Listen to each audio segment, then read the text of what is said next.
నేను actor director Sheraz Mehdi.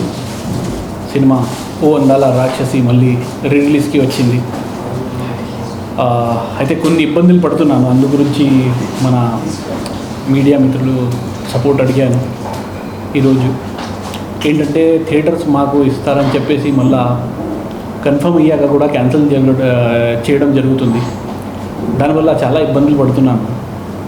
అయితే ఇంతకు ముందు కూడా నేను దీని గురించి చాలా చేశాను. మళ్ళీ రిలీజ్కి తీసుకురావడం ఒక సినిమాని చాలా కష్టంగా ఉంటుంది, అది కూడా ఈ పరిస్థితుల్లో.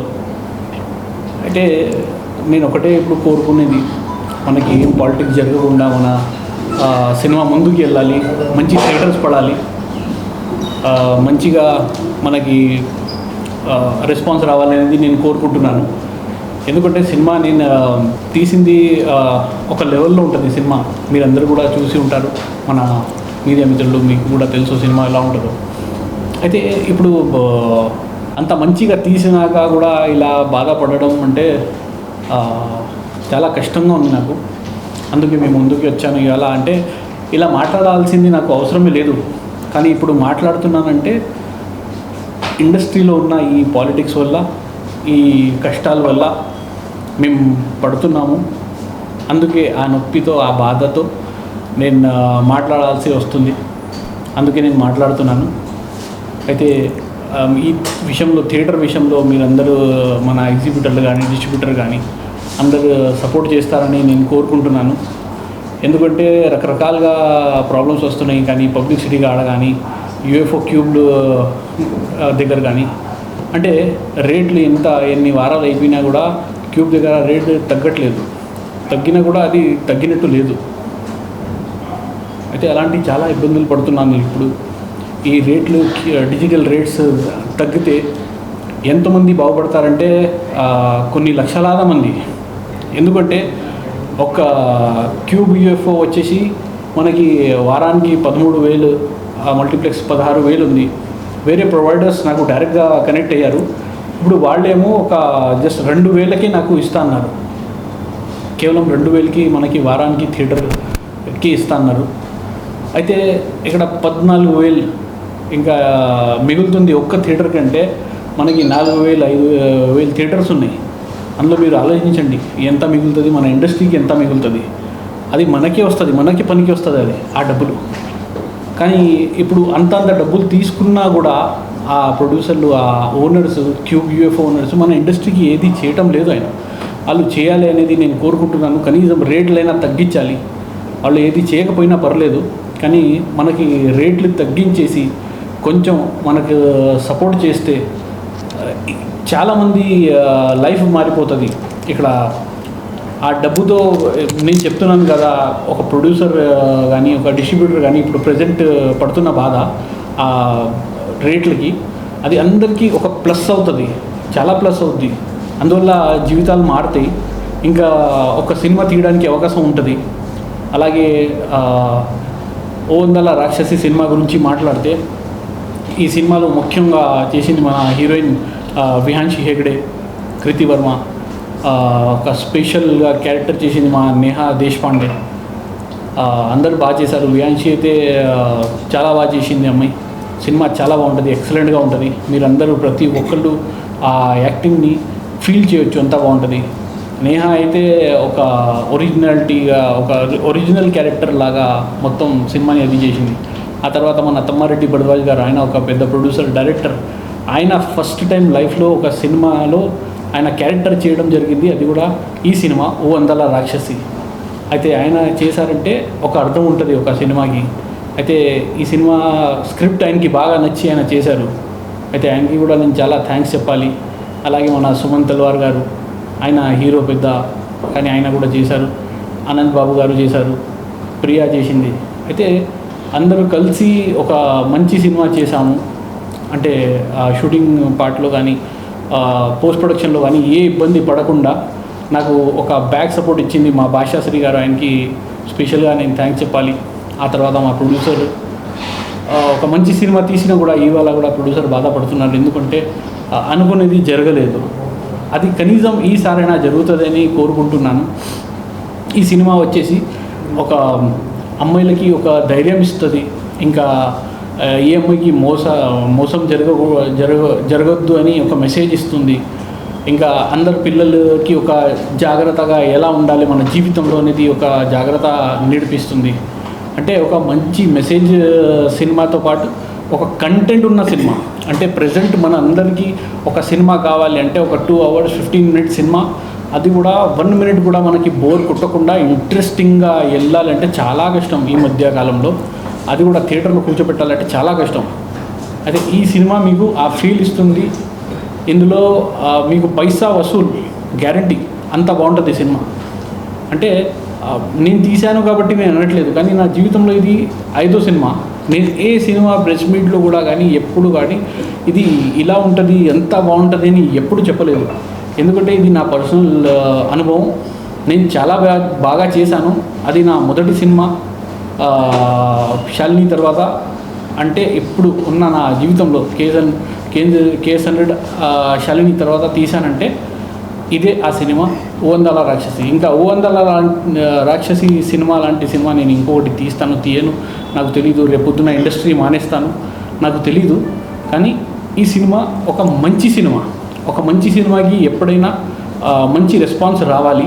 మంచి రెస్పాన్స్ రావాలంటే మంచి థియేటర్స్ పడాలి, మంచి పబ్లిసిటీ అవ్వాలి. మన మీడియా మిత్రులతో కూడా నేను కోరుకుంటున్నాను, అంటే రిక్వెస్ట్ చేస్తున్నాను, మీరందరూ నాకు సపోర్ట్ చేయండి, ఈ సినిమాకి ముందుకు తీసుకెళ్ళండి. ఎందుకు ఇంత నేను ప్రత్యేకంగా ఎంత చేస్తున్నానంటే దానికి అర్థం ఉంది. ఒక డైరెక్టర్ ఆయన చెప్పు తీసుకుని ఒక్కసారి కొట్టంగానే ఈ మన తెలుగు ఛాంబర్ నుంచి కాల్ వెళ్ళింది, వెంటనే ఆయనకి సపోర్ట్ ఇచ్చారు, వెంటనే ఆయనకి థియేటర్స్ పెంచేశారు. కానీ నేను అలా చేయలేను. నేను చెప్పు తీసుకొని నన్ను కొట్టుకోవడం అలాంటి కాంట్రవర్సీలు వద్దు నాకు. నేను ఉన్నది నా బాధ నేను చెప్పుకుంటున్నాను. నేను ఎవరి మీద నేను కాంట్రవర్సీ చేయట్లేదు. ఎవరిది నా పేరు తీసుకొని కానీ ఎవరికైనా నేను ఏది అనట్లేదు. ఇది ఒక నొప్పి. అంటే ఇంత బాగా చేసిన తర్వాత కూడా ముందుకి రాలేకపోతున్నాను. ఎందుకు? నా తప్పేముంది? అంటే సినిమా అనేది జీవితం అనుకుంటున్నానా, అదే తప్ప? లేకపోతే ఇక్కడ ఉండడం, ఈ ఇండస్ట్రీలో ఉండడం నా తప్ప? తప్పు చేస్తున్నానా? ఏం చేస్తున్నా? అంటే నా ప్రాబ్లం ఎక్కడ వస్తుంది అనేది తెలియట్లేదు. అలాగే నాలాగా చాలామంది సఫర్ అవుతున్నారు ఈ మధ్యకాలం. అంటే వాళ్ళు కూడా సఫర్ అవ్వకూడదు. అందరినీ సపోర్ట్ చేయాలి మన ఇండస్ట్రీ అనేది నేను కోరుకుంటున్నాను. ఇంకా కొత్త వాళ్ళు బయట నుంచి ఢిల్లీ, ముంబై, నార్త్ నుంచి ఎక్కడెక్కడి నుంచి వచ్చి మన ఇండస్ట్రీలో చేస్తారు. ఎంతమందిని మనం వాళ్ళని వామ్ వెల్కమ్ చేస్తాం. కానీ వాళ్ళ లైఫ్ కూడా అంటే ఒకటి చేశాక ఆగొద్దు. అంటే వాళ్ళకి కూడా ఇంకా 10 మూవీస్ రావాలి. వాళ్ళు కూడా వాళ్ళ జీవితంలో ఎదగాలి, వాళ్ళు కూడా బాగుండాలి. అంటే మనకి సపోర్ట్ అవసరం. మన ప్రతి చిన్న బడ్జెట్ సినిమాకి అందరూ సపోర్ట్ చేయాలి అనేది నేను కోరుకుంటున్నాను. ప్రతి ఒక్క ఎగ్జిబిటర్ని కాపాడాలి. ఎందుకంటే ఇవాళ ఈ కాలంలో ప్రజెంట్ ఒక ఎగ్జిబిటర్, డిస్ట్రిబ్యూటర్ విజయవాడ, గుంటూరు, నెల్లూరు, వైజాగ్ ఎక్కడెక్కడైతే ఉన్నారు అందరూ చాలా ఇబ్బందులు పడుతున్నారు. ఎందుకంటే ఈ క్యూబ్ UFO రేట్ల వల్ల వాళ్ళకి కూడా మన ఛాంబర్ నుంచి కానీ మన ప్రభుత్వం నుంచి కానీ వాళ్ళకి కూడా ఒక సపోర్ట్ ఉండాలి. ఎందుకంటే వాళ్ళు లైఫ్ అంతా ఇందులోనే గడిపేశారు మన ఎగ్జిబిటర్స్, డిస్ట్రిబ్యూటర్స్. అంటే దగ్గర మీరు ఇప్పుడు చూస్తే 30 years, 35 years, 40 years నుంచి పనిచేస్తున్నారు. అదే కనుక గవర్నమెంట్లో పనిచేస్తే కనీసం వాళ్ళకి పెన్షన్ అయినా ఉంటుంది. వీళ్ళకి అయితే రేపు ఇవాళ సినిమా ఉంటేనే వాళ్ళకి తినడానికి ఉంటుంది, వాళ్ళకి ఖర్చు చేయడానికి ఉంటుంది. రేపు పొద్దున ఏది రూపాయి కూడా ఉండదు. వాళ్ళ గురించి ఎవ్వరు పట్టించుకోరు, ఎవరికి అవసరం కూడా లేదు. అంటే ఒక సినిమా ముందుకి రావాలి, థియేటర్లోకి రావాలి అంటే ఎన్ని కష్టాలు ఉంటాయి, ఎన్ని ఇబ్బందులు ఉంటాయి దాని వెనకాల ఎవరికి తెలీదు. సినిమా డైరెక్టర్ తీసేస్తారు, అయిపోతుంది అనుకుంటారు. కానీ ఆ తర్వాత డిస్ట్రిబ్యూటర్, ప్రొడ్యూసర్ వాళ్ళు కలిసి ఒక థియేటర్కి తీసుకెళ్ళాలంటే సినిమా ఎంత కష్టం. పబ్లిసిటీ అంటే పోస్టర్స్ ప్రింట్ చేయాలి. ప్రింట్ చేసి ప్రతి జిల్లాకి పోస్టర్స్ పంపించాలి. అక్కడి నుంచి ఆ పోస్టర్స్ని వాళ్ళు ఫాలోఅప్ చేసి ఎగ్జిబిటర్స్ చూస్తారు, గల్లీ తిరుగుతారు. ఎండలో మనం ఒక్క 5 నిమిషం కూడా ఉండలేము.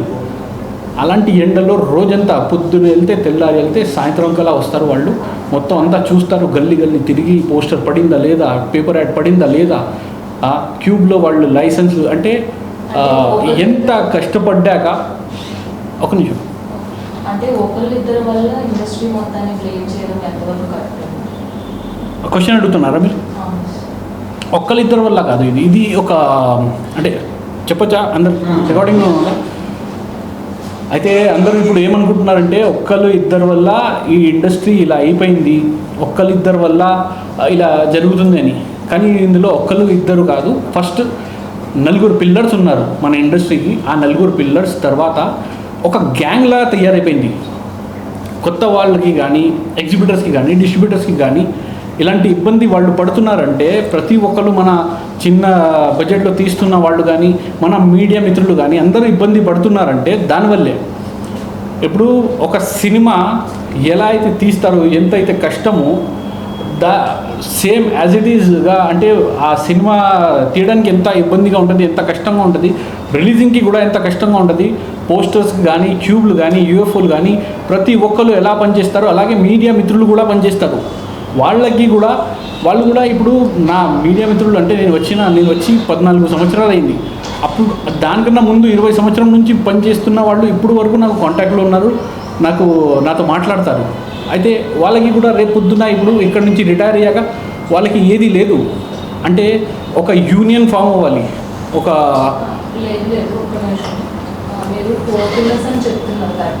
వినిపించట్లేదు మేడం, కొంచెం గట్టిగా చెప్పరా? 4 పిల్లర్స్ అని చెప్తున్నా కరెక్టే, కానీ వాళ్ళకి కొన్ని స్టాండర్డ్స్ ఉంటాయి. సినిమా అంటే డివిజన్ చేస్తూ ఉంటారు, లో level, medium level, high level అని. సో దానికి తగ్గట్టుగా కూడా ఈ బ్యానర్స్ అన్ని కూడా సపోర్ట్ చేస్తూ ఉంటాయి. చిన్న సినిమాని, పెద్ద సినిమాని పక్కన పెడితే.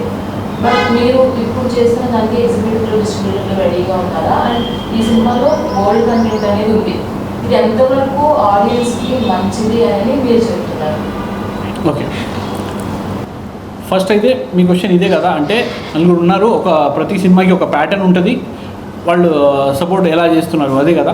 అయితే 4 మెంబర్సే కాదు కదండి, చాలామంది చిన్న చిన్న బ్యానర్స్, ఇప్పుడు పనివాస్ లాంటి వాళ్ళు కావచ్చు, అలాగే మన మేము ధీరజ్ లాంటి వాళ్ళు కావచ్చు, వీళ్ళందరూ కూడా చిన్న సినిమాని సపోర్ట్ చేస్తున్నారు. మరి మీ కంటెంట్ ఎందుకు వాళ్ళు యాక్సెప్ట్ చేయలేకపోయారు?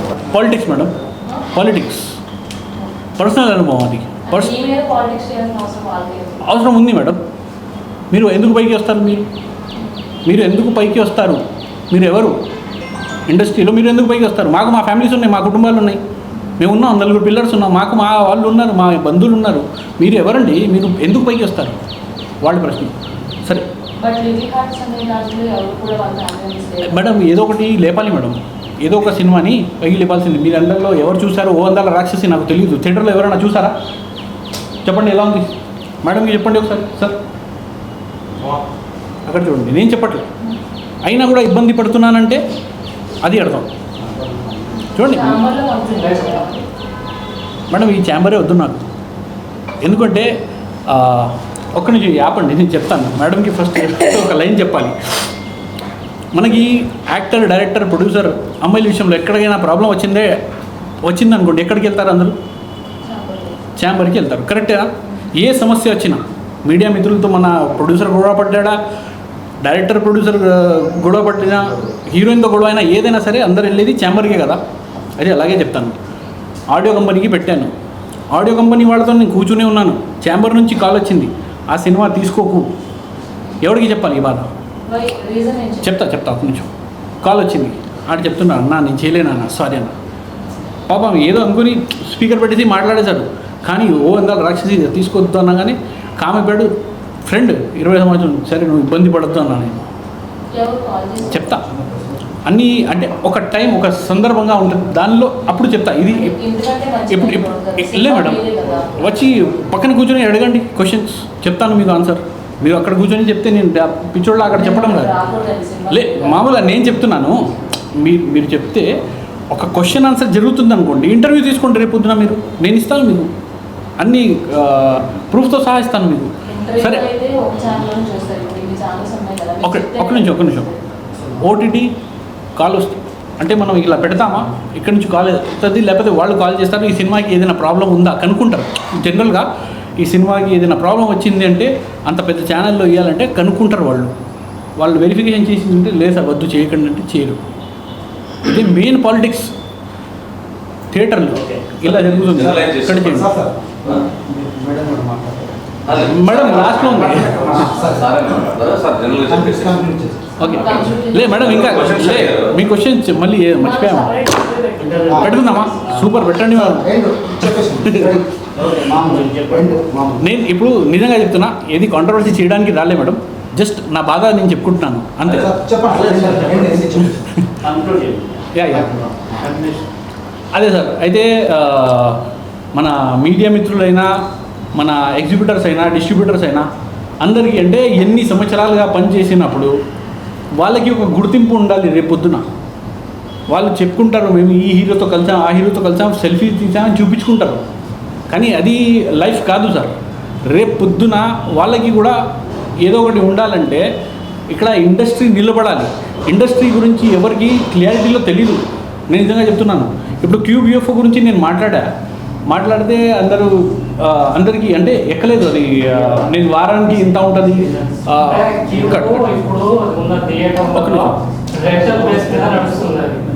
సిస్టమ్, క్యూబ్ సిస్టమ్ని ఏ థియేటర్ ఓనర్ కొనలేదు. ఆ రెంటల్ సిస్టమ్ అనేది క్యూబ్ స్టార్ట్ చేసినప్పుడు ఒక 2 ఇయర్స్లో రెంటల్ అయిపోతుంది, తర్వాత ఫ్రీ అయిపోతుంది అనేసి క్యూబ్ ఓనర్స్ థియేటర్ ఓనర్స్ని చెప్పి కన్విన్స్ చేశారు. తర్వాత కానీ ఈ థియేటర్ ఓనర్ వెళ్ళి క్యూబ్ వాళ్ళని కానీ అడగటం జరగట్లేదు. ఇప్పుడు అప్పుడున్న క్యూబ్ సిస్టమ్ కొన్ని కోట్లలో ఉంటే ఇప్పుడు వేలల్లో వచ్చేసింది ఆ సిస్టమ్. కానీ ఇప్పుడు ఈ థియేటర్స్ ఓనర్స్ ఎవరు వెళ్ళి ఆ క్యూబ్ వాళ్ళని అడగట్లేదు. అందులో పెద్దతను మీ సినిమాలో తమ్మరెడ్డి భరద్వాజ గారు ఉన్నారు. ఇప్పుడు ఈ క్యూబ్ పాయింట్ మీద ఆయనతో మీరేమన్నా డిస్కస్ చేశారా? అప్పుడు అలా జరిగింది, ఇప్పుడు వరకు క్యూబ్ని ఎందుకు ప్రశ్నించట్లేదు అనేసి మీరు తమ్మారెడ్డి భరద్వాజని అడగవచ్చు కదా? అడిగాను, ఏమన్నారు? మాట్లాడాను. మనం ఎంత చేసినా వాళ్ళు ఏది రియాక్ట్ అవ్వట్లేదు అని అన్నారు. ఆయన అన్నారు.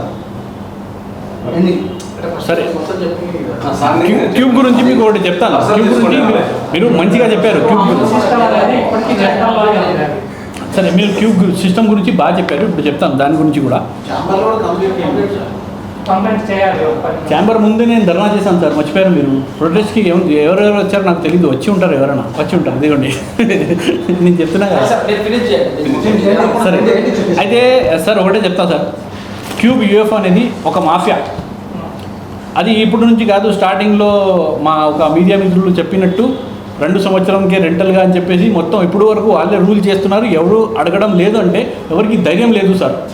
నిజంగా చెప్పమంటే ఇప్పుడు క్యూబ్ యూఎఫ్ఓ ఓనర్స్ ఎవరైతే ఉన్నారో వాళ్ళ పేరు అందరికీ తెలుసు. వాళ్ళకి ఎదురు వెళ్ళాలంటే ఎవరికి ధైర్యం లేదు.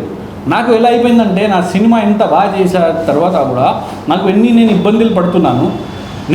నేను సఫర్ అవ్వాలి, నేను ఎందుకు ఊరుకోవాలి అంటే ఎంతమంది నా ఫ్రెండ్స్ ఈ పరిస్థితుల్లో వచ్చి పోయారు కూడా.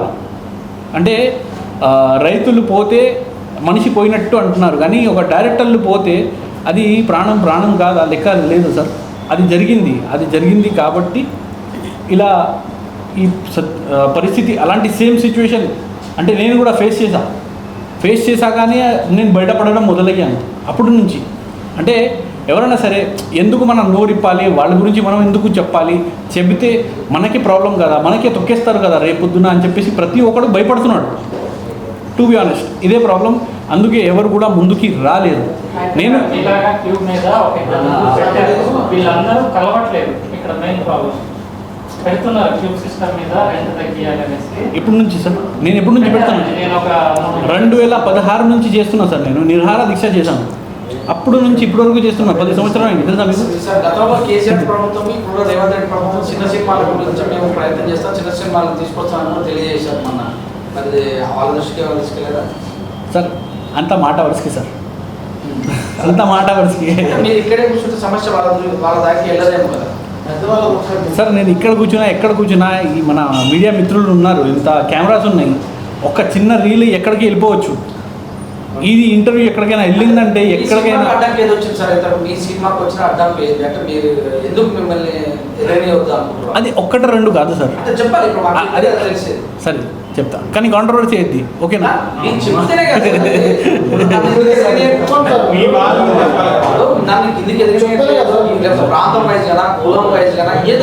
చెప్తా.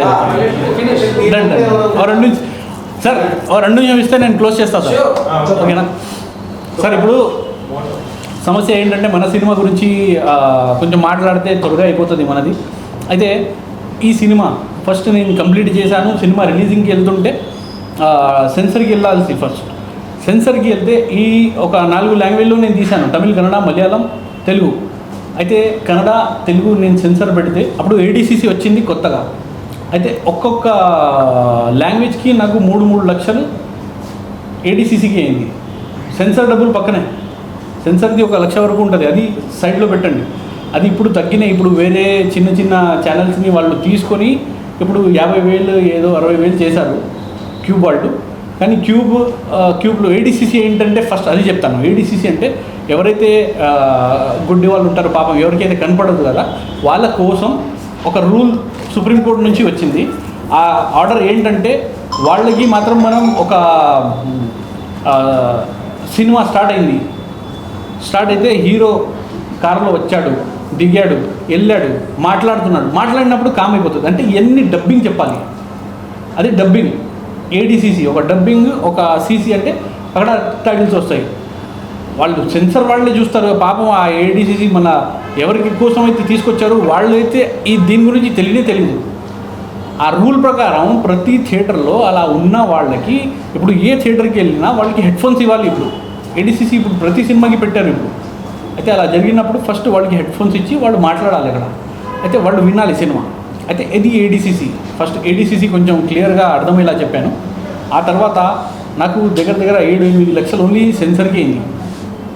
అయితే ఈ పరిస్థితుల్లో ఒక్క లాంగ్వేజ్లో తీయడమే కష్టం. 4 లాంగ్వేజ్లో తీసా అంటే సినిమా బాగుంది కాబట్టి సరే ఏదో లాంగ్వేజ్లో వెళ్తుంది. ఒక చిన్న ప్రొడ్యూసర్ పైకి ఎదగాలంటే ఒక 3-4 లాంగ్వేజ్లో వెళ్తే ఇంకా బాగా మార్కెట్ వస్తుందని చెప్పేసి. కానీ ఇప్పుడు 1 లక్షలు మన ఇది సెన్సర్ అయిపోయేది ఇప్పుడు 7-8 లక్షలు అవుతుంది. అది కూడా 2 లాంగ్వేజ్కి 2 లక్షలు అయ్యేది ఇప్పుడు 8 లక్షలు అవుతుందంటే ఏ ప్రొడ్యూసర్ ముందుకు వెళ్తాడు? ఎవడు చేయడు. సినిమాలు వేరే లాంగ్వేజ్లో చిన్న బడ్జెట్లో ఉన్న వాళ్ళు తీయడం మానేయాలి. ఇంకా చేయలేరు వాళ్ళు. అంతంత డబ్బులు ఎవరు ఖర్చు పెట్టలేడు. అందుకే ఏడీసీసీ వాళ్ళ కోసం రూల్ స్పెసిఫిక్గా నేను చెప్పుకోవచ్చు. అయితే ఫస్ట్ ఇబ్బంది ఇక్కడ పడ్డాను. ఆ తర్వాత సినిమా ఆడియో కంపెనీకి ఇచ్చాము. ఆడియో కంపెనీ వాళ్ళు ఎవరు తీసుకోలేదు. టిప్స్ కానీ, మన టీ సిరీస్ కానీ, మన సోనీ కానీ, ఆదిత్య కానీ ఎవరు తీసుకోలేదు. అప్పుడు ఏదో ఒక ఛానల్కి ఇచ్చుకోవాలి కదా, ఇచ్చాము. అక్కడి నుంచి అయితే మనకి రూపాయి కూడా రాదు. అదే సేమ్ సింగర్స్కి నేను వేరే ఛానల్, మన ఈ ఛానల్స్ వాళ్ళు తీసుకుని ఉంటే వేరే స్టార్ హీరో ఎవరైనా చేశారు అందులో అంటే కనీసం 75 లక్షల నుంచి 1 crore వరకు మినిమం వాళ్ళకి ఆడియో రైట్స్ వస్తుంది మినిమం. ఆ సేమ్ సింగర్స్కి తేడా లేదు. అయితే ఇది ఫస్ట్ పాలిటిక్స్. సెకండ్, థియేటర్స్కి వెళ్ళినప్పుడు థియేటర్స్ ఇస్తా అని చెప్పేసి మెయిన్ థియేటర్స్ ఉంటాయి, మెయిన్ సెంటర్స్. అది అక్కడ మనకి ఎగ్జిబ్యూటర్లు ఉంటారు, వాళ్ళకి కాల్ వచ్చేస్తుంది, వాళ్ళతో పాలిటిక్స్ జరుగుతుంది. చిన్నగా డమ్మీగా ఏదైనా చేయండి అంటే ఒక ఊర్లో ఒకటే షో, అది కూడా మార్నింగ్ 10:30కి 9:30కి వేస్తారు. ఆ టైంలో జనాలు వెళ్ళకపోతే ఆ షో కూడా తీసేస్తారు. ఇది పాలిటిక్స్ కాదా సార్? ఒక్క ఊర్లో కనీసం 20 థియేటర్స్ ఉన్న ఊర్లో కనీసం ఒక 5 థియేటర్స్ అయినా ఇవ్వండి, 2 షోలు ఇవ్వండి, ఒక్కొక్క షో అయినా ఇవ్వండి, కనీసం ఒక 4-5 థియేటర్స్ ఇవ్వండి అంత చిన్న ఊర్లో కూడా. అప్పుడు సినిమా నలుగురిలోకి వెళ్తుంది. కానీ ఇప్పుడు హైదరాబాద్లో కూడా పరిస్థితి ఎలా ఉందంటే మీకు మార్నింగ్ షో ఒకటి ఇచ్చారు 10 o'clockకి అంటే మెయిన్ సెంటర్ ఇక్కడ హైదరాబాద్ పంజాగుట్ట సెంటర్లో ఇస్తాడు. మిగతా టైమింగ్స్ అక్కడే మధ్యాహ్నం ఉన్న టైం ఊరి చివర, ఈ ఊరి చివర, ఆ ఊరి చివర, బోడుప్పలు, పటాన్చేరు అలాంటివి వైపిస్తే సినిమాని డమ్మీ చేయడం అంటారు. అది మీ సినిమా ఎంత బాగోకపోయినా సినిమా జనాల్లోకి వెళ్ళాలంటే ఫస్ట్ థియేటర్స్ పడాలి. అయితే ఈ ఐనాక్స్, పీవీఆర్స్ వాళ్ళు థియేటర్ అస్సలు ఇవ్వడు, ఎవరి మాట వినరు వాళ్ళు. మీరు ఎంత అయినా ఏదైనా చేసుకోండి, వాళ్ళకి ఎవరిది భయమే లేదు. అంటే మన ఒక మిత్రులు అడిగారు, అంటే పాత ప్రభుత్వం కానీ ఈ ప్రభుత్వంలో కానీ చిన్న సినిమాలకి ప్రభుత్వంతో ఏదైనా ఉందంటే ఇప్పుడు ఒక్కటే మాటలో చెప్పాలంటే ఏది లేదు, వాళ్ళతో వీళ్ళకి సంబంధమే లేదు. వాళ్ళు అస్సలు పట్టించుకోరు. మాట వర్డ్స్కి చెప్తారు చిన్న బడ్జెట్ సినిమాల్ని మేము సపోర్ట్ చేస్తాం అది ఇది అని ఎవరైనా ఏదైనా మాట్లాడతారు, కానీ ఎవరు నిజంగా ఎవరు సపోర్ట్ చేయరు. అది ఒక పెద్ద సమస్య మన ఇండస్ట్రీకి. అయితే ఇప్పుడు ఎన్ని సమస్యలు పోవాలంటే ఒక మంచి సినిమా ఉన్నప్పుడు ఆ సినిమాకి కొన్ని థియేటర్స్ ఇవ్వాలి. ఆ థియేటర్లో పడ్డాక ఏదైనా టాక్ వచ్చింది మీరు కనుక్కోండి. ఓటీటీ ఛానల్స్ వాళ్ళు ఈ క్రైటీరియా ఆ క్రైటీరియా అని చెప్పి రిజెక్ట్ చేయకుండా ఆ సినిమా గురించి కనుక్కొని మీరు తీసుకోండి. శాటిలైట్ వాళ్ళు శాటిలైట్ తీసుకోండి. శాటిలైట్ చేయరు. పాత ఒక స్టార్ హీరో సినిమా మీరు 1000 సార్లు ఉంటారు చూసి ఉంటారు. ఆ సినిమా అసలు మళ్ళీ వస్తుందంటే అది మనం ఛానల్లో చేంజ్ చేసేస్తాం. మన ఇష్టమైన హీరో అయినా అవనివ్వండి, కానీ ఛానల్ని చేంజ్ చేసేస్తాం. కానీ వీళ్ళు ఒక చిన్న బడ్జెట్ సినిమాని శాటిలైట్ చేయరు. కనీసం అవకాశం ఇస్తే ఏదో ఒక చిన్న ఊర్లో అయినా చూస్తారు కదా, జనం చూస్తారు కదా.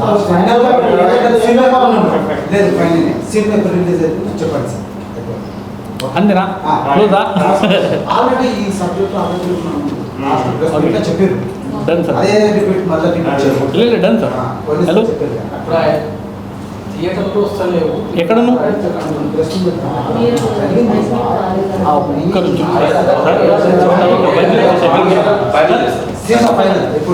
ఈ అడ్రస్ చెప్పండి. అంటే పోస్టర్ వచ్చింది తీసుకోండి. సరే సినిమా గురించి తీసుకోండి. ఎన్ని దేశాలు రిలీజ్ చేస్తున్నారు ఉంటుంది సార్. ఇప్పుడు ఓందాల రాక్షసి సినిమా 24th రిలీజ్. సినిమా చాలా బాగుంటుంది. నేను చెప్పాను, చాలాసార్లు చెప్పాను కూడా. అయితే ఈ సినిమా మనది థియేటర్స్లో వస్తుంది. మీరందరూ ప్రతి ఒక్కరు వెళ్ళి థియేటర్స్లో చూడాలి అనేది నేను కోరుకుంటున్నాను. మన మీడియా మిత్రులు కానీ, మన యూట్యూబర్స్ కానీ, మన ఇన్స్టాగ్రామ్ ఇన్ఫ్లుయెన్సర్స్ కానీ ప్రతి ఒక్కరు ఈ సినిమా గురించి కనుక్కొని సినిమా చూసి ప్రమోట్ చేయండి. అంటే జస్ట్ నేను చెప్తున్నానని కాదు, మీరు సినిమా చూసి, అంటే ఒక సినిమాకి మీరు అవకాశం ఇస్తే, ఒక మంచి సినిమాకి ఒక సినిమా బ్రతికిందంటే ఇండస్ట్రీ బ్రతికినట్టే. అది ఈ సినిమాని బ్రతికించండి. అదే నేను కోరుకుంటున్నాను. ప్రతి ఒక్కరూ థియేటర్కి వెళ్ళి సినిమా చూస్తారని నేను కోరుకుంటున్నాను. అందరికీ ధన్యవాదాలు తెలియజేస్తూ థ్యాంక్ యూ అండి. हाय गाइस, अंदर को नमस्कारम.